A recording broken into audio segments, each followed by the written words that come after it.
Good evening, everybody. This is Media and Hip Hop News. Always bringing you the latest news. I'm gonna be talking about the Junior Guzman death, and I just want to respond to also a comment that was left on one of my videos. You guys are always more than welcome to comment. I'm always gonna respond the best way I can. You also can always ask me about any topics you guys would like me to speak on. Basically, I don't live too far from where Junior passed away. I actually went to visit his memorial, pictures on the walls. Also passed by where he lived and also went by the store. But at that time, the police officers were saying that we can't no longer light any candles for him, so I lit a candle around one of his memorial pictures. But I know that somebody had commented and asked me if, like, what were my thoughts about the store owner and if he could have done more to help a junior, or is he responsible? My honest opinion, I honestly think that yes, he is responsible for what happened to Junior. For the simple fact is that he knows Junior since he was a kid. The last time he saw Junior was 6 months ago.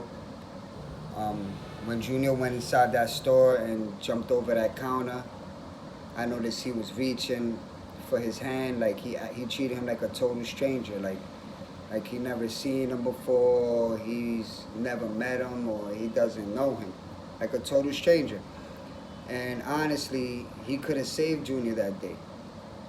When Junior jumped over that counter, the first thing that he was supposed to do was find out what's going on immediately and cover Junior. You know what I'm saying? Whether Junior stood hiding under the counter or got up, when those guys came in. And another thing, the store owner has a firearm. He has a license for a firearm. So knowing that Junior was scared after he jumped over that counter, and Junior's telling him that there's people after him, instead of the store owner grabbing the firearm, especially seeing these grown men going inside the store and trying to go behind the counter automatically, like, I don't know what store would just allow customers that look so aggressive and dangerous to just go right behind the counter freely.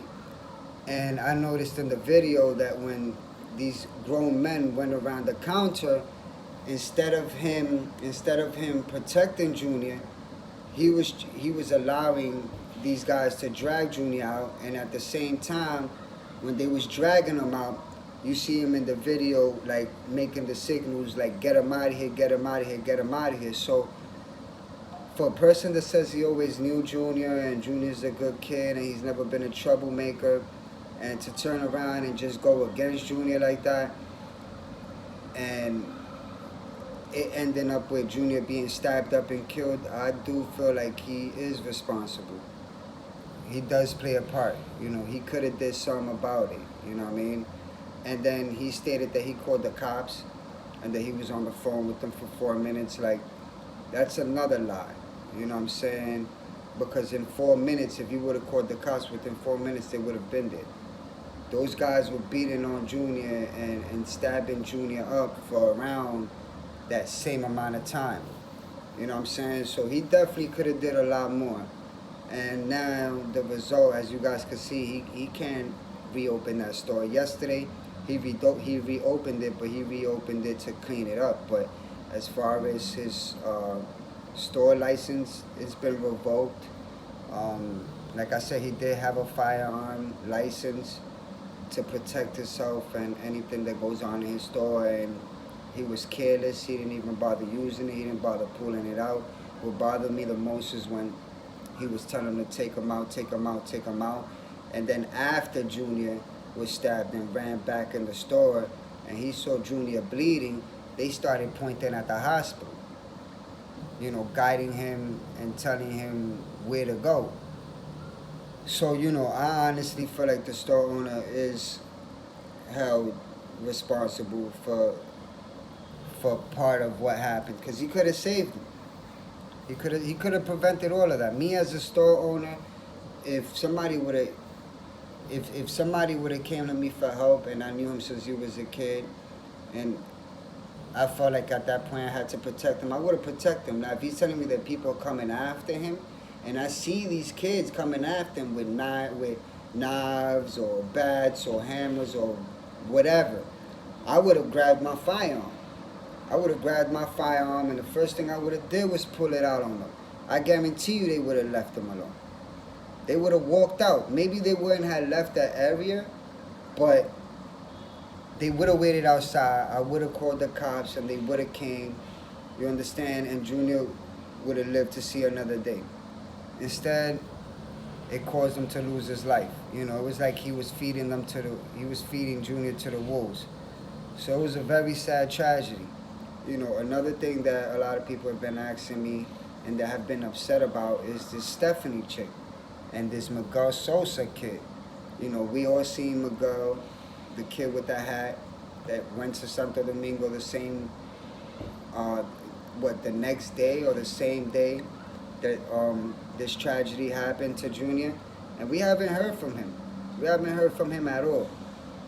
You know, as far as I know, he's in protective custody. He's talking, he's telling, he's definitely telling.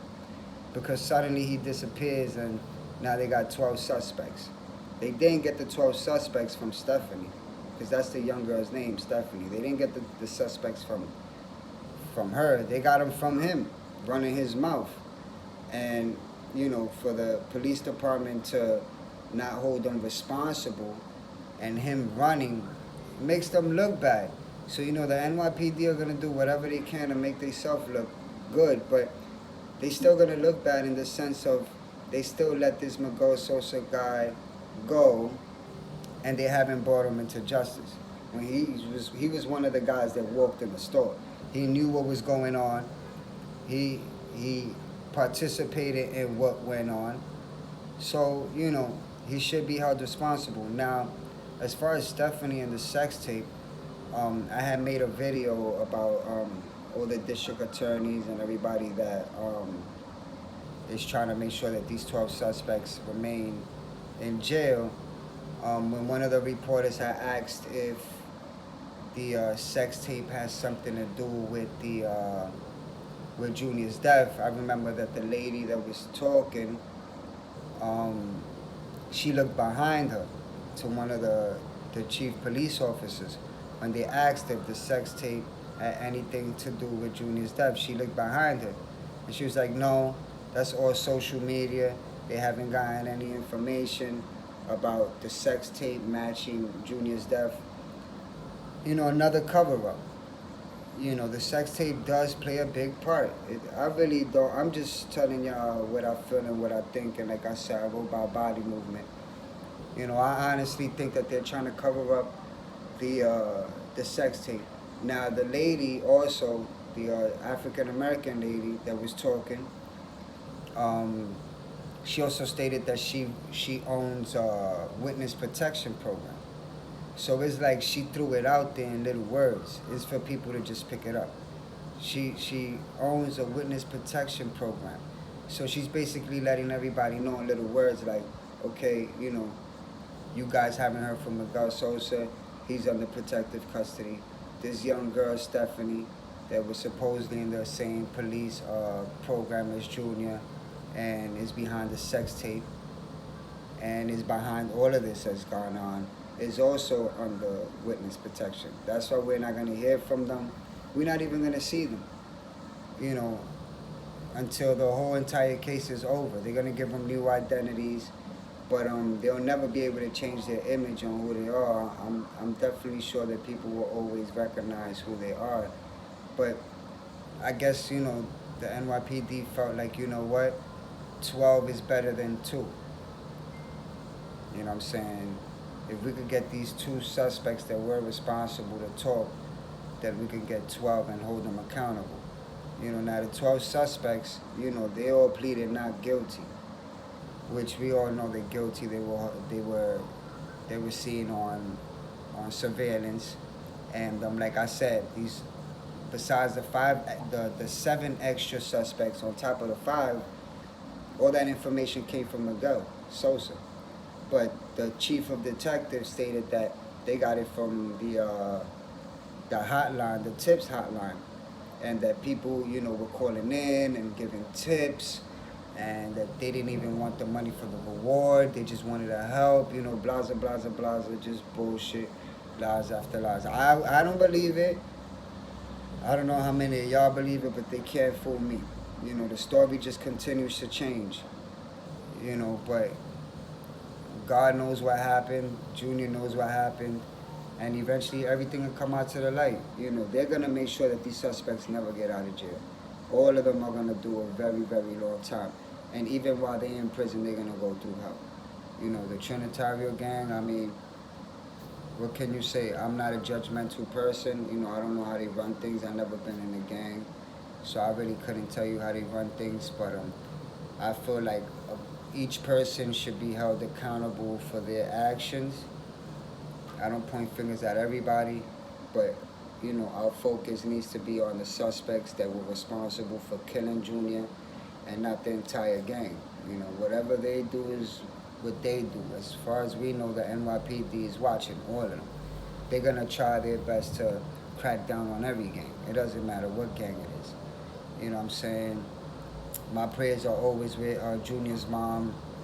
I have noticed a few things as far as that situation. They said that there was a GoFundMe up to $400,000, and that money's no longer there. Now they've made a Cash App, I guess, where you could donate. Another thing that has come up is Jennifer Lopez is trying to, start a movie about Junior Guzman's death. I'm actually upset about it because it has only been a month that Junior has passed away. The kid doesn't even have a tombstone. All this money that has been given and donated, Junior doesn't have a tombstone. So that bothers me. You know what I'm saying? And the suspects haven't even gone on trial. They're thinking about making a movie. What's next? They might make a book, about Junior's death, but the 12 suspects still haven't went through trial. And he still doesn't have a tombstone. You know what I'm saying? So I'm really upset about it. I'm very, very, very upset about the situation. And all I can hope is that things get better, instead of worse. And whoever's responsible for what happened, they need to go to jail. They need to remain in jail. And it needs to stay that way. You guys are more than welcome to leave your comments below. Let me know what y'all think. Subscribe, like, share, and just stay positive and keep your prayers for Junior. That's what it's all about now. It's not really about anybody else. It's about Junior and him losing his life and never having the opportunity to see another day like us. A lot of people are always dwelling on their problems, but at the end of the day, if you're healthy, if you got a roof over your head, if you woke up this morning, be grateful and be thankful to God. Just be thankful. We all got problems. We all go through our daily crises, but we woke up this morning and we have an opportunity that Junior no longer has. So it's sad, but I know that he's in a better place and he's with God, and I'm always praying for him. And I would just like you guys to do the same. But please don't believe everything the media says. They're gonna mislead you. They're gonna lie to you. They're gonna keep stirring stories up. Me, I'm just good at listening and observing and watching body languages. So I'm definitely gonna keep y'all updated on anything else that I hear. Like I said, make sure y'all feel free to subscribe, like, and share my video. I'm definitely gonna keep y'all updated. This is Media and Hip Hop News. God bless. Peace.